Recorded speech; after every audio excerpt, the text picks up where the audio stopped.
Arizona, homeowner's best friend.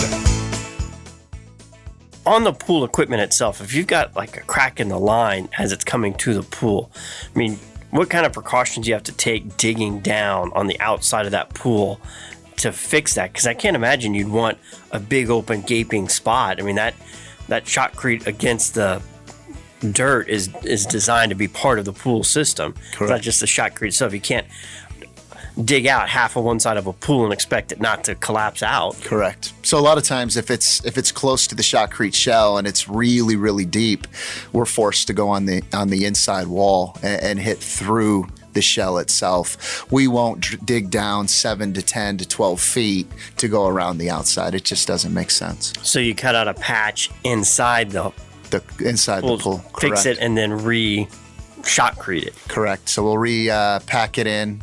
A lot of times, keep in mind the washout from the leak, taking place for months, sometimes years. We actually have to fix the plumbing, and then we have to go in and repack in with sand and ABC and aggregate and pea gravel and really pack it in, and then mud fill it, repin it, and then finish it off with the surface patch. And that's not a wet a pool filled repair. I mean, you got to drain the pool for that one. Correct. Yeah.